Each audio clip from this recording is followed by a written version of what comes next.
19세기 말에서 20세기 초에는 종교사학파라 불리는 개신교 신학운동이 독일, 특히 괴팅겐 대학을 중심으로 활발하게 일어나게 됩니다. 빌헬름 부세트나 에르스트 트웰치, 요하네스 바이스 등이 중심이 되었고, 또 학자들에 따라서 그 시기에 있어서는 약간의 차이가 있지만 루돌프 불트만까지 포함시키기도 합니다.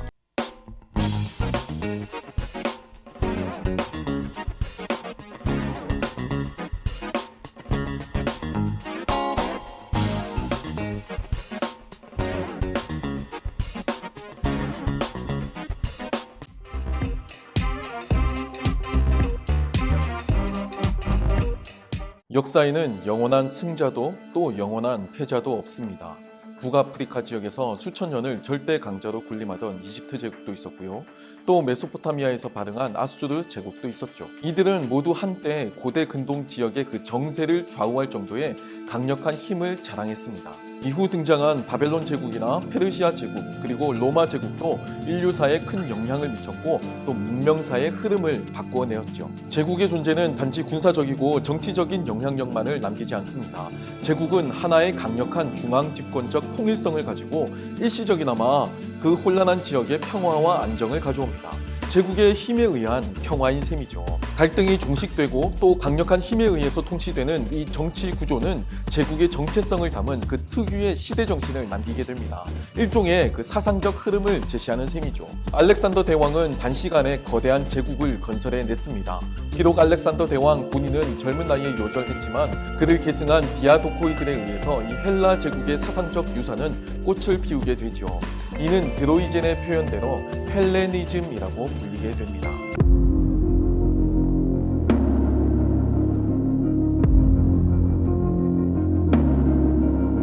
19세기 말에서 20세기 초에는 종교사학파라 불리는 개신교 신학운동이 독일, 특히 괴팅겐 대학을 중심으로 활발하게 일어나게 됩니다.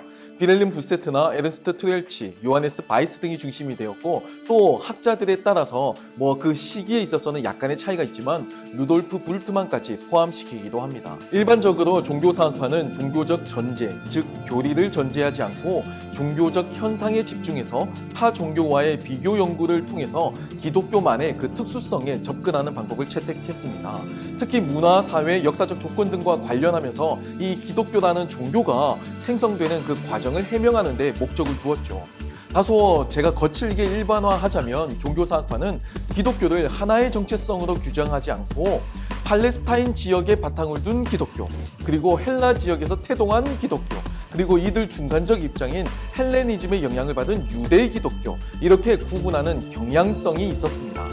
그러다 보니까 이 기독교 신학이 형성되는 그 과정을 설명함에 있어서 팔레스타인 기독교와 헬레니즘적 기독교로 엄격하게 구분을 시켜 접근하게 되었고, 심지어 이들 사이에는 헬레니즘적 유대 기독교를 상정하여 기독교가 사상적으로 구분되는 이 세 가지 범주에서 연속성과 불연속성을 가지고 이 도그마, 이 교리가 일종의 형성되었다고 여겼죠. 이러한 입장에서 성서를 연구하게 되면 구약과 신약을 이 헬레니즘의 영향을 따라서 구분하게 됩니다.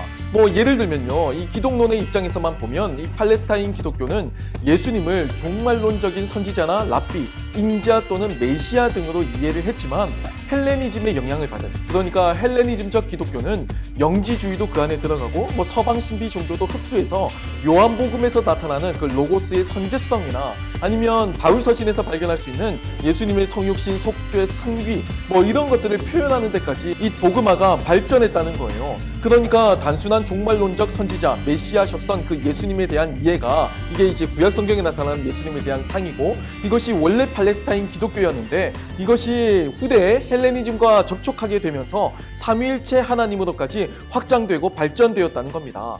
제가 다소 거칠게 요약하자면 종교사학파는 이렇게 보았다는 거예요. 퓰러 신학교에서 신학을 가르치는 김세윤 교수는 이 같은 종교사학파의 연구는 종교사적 자료에 대한 엉성한 역사 비평과 오해에서부터 비롯되었다고 보았습니다. 그리고 마르틴 행엘의 저서를 추천하는데요, 그의 명저 네, 유대교와 헬레니즘은 알렉산더 대왕에 의해서 정복된 팔레스타인 유대 민족이 주전 2세기 중반까지 어떠한 형태로 또 얼마나 헬레니즘의 영향을 받았는지를 파헤치고 있습니다. 행엘에 따르면 종교사학파의 주장과 같이 이 팔레스타인 기독교와 헬레니즘적 기독교의 이 날카로운 구분, 이 분리는 불가능하고요. 이미 주전 3세기 중반부터 모든 형태의 유대교는 헬레니즘적 기독교로서 해석이 되어야 한다고 주장하고 있습니다.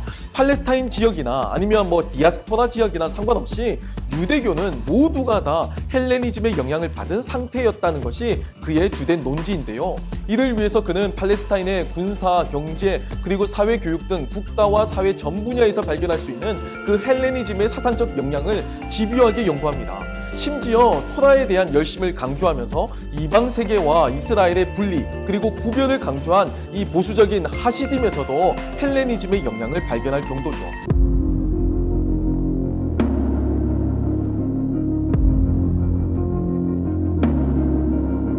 마르틴 행엘은 기존의 종교사학파의 입장에 반대하는 그 자신의 논지를 전개하며 스스로를 새 종교사학파라고 지칭했습니다.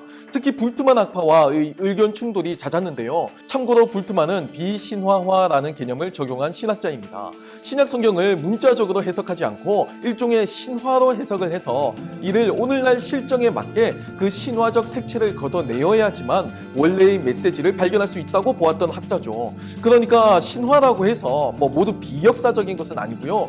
일종의 신화라는 그 장르를 통해서 이 진리의 원 메시지를 표현을 해놓았다는 거예요. 신약 성경이 기록될 당시는 이 신화적 세계관이 시대정신이었고 오늘날 세상은 다르죠. 그래서 해석이 필요하게 된 겁니다. 오늘도 신화적인 세상이 아닌 이상이라야 이 문자적인 해석은 오히려 신약 성경의 그 본래적인 메시지를 가리게 된다는 거예요. 불트만의 주장입니다. 김세윤 교수에 따르면 이 불트만 학파는 종교사학파의 가설이 가지는 그 문제점들이 충분히 제기된 시점에도 이것을 반영하지 않았다고 합니다.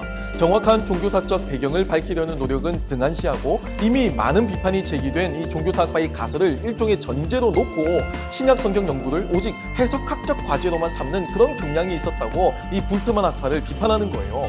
불트만 학파에 따르면 이 신약 성경의 역사적 원 내용은 오늘날 입장에서 접근할 수 없는 일종의 불투명한 겁니다. 알 수 없다는 거죠. 그래서 차라리 오늘날 우리에게 실존적으로 의미가 있는 신약 성경의 메시지에 대한 그 해석에 초점을 맞춘다는 거예요. 즉 비신화화의 과정을 거쳐서 이 신약 성경의 메시지를 통해서 오늘날 우리에게 유의미한 메시지를 찾자는 겁니다. 마르틴 행엘은 이러한 불트만 학파의 관점에 반대합니다. 심지어 근본주의와 동일선상에 놓고 비판하고 있는데요.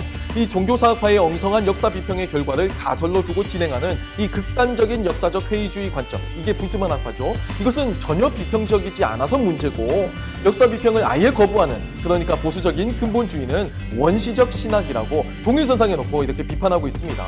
불트만식의 성서 해석은 실존적 의미만 찾을 뿐 실체적 진실은 전혀 접근하지 못하고 근본주의는 학문적 사유를 포기한 것으로 보였기 때문입니다.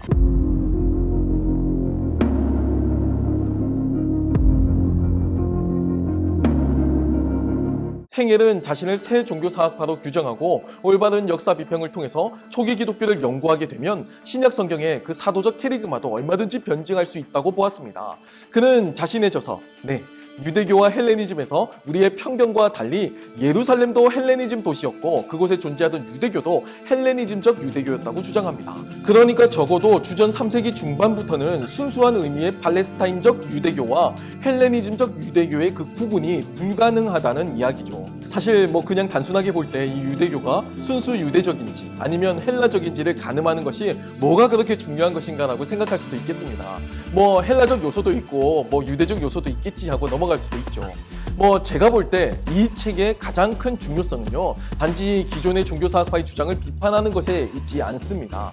하나의 주장을 전개하기 위한 그 치밀한 학습과 연구 방법론에 있죠.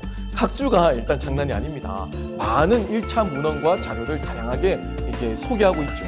이 책은 총 3권으로 구성되어 있고요. 또 저자의 방대한 지식과 치밀한 문헌 자료 분석을 통한 철저한 고증이 압도적이라고 할 수가 있습니다.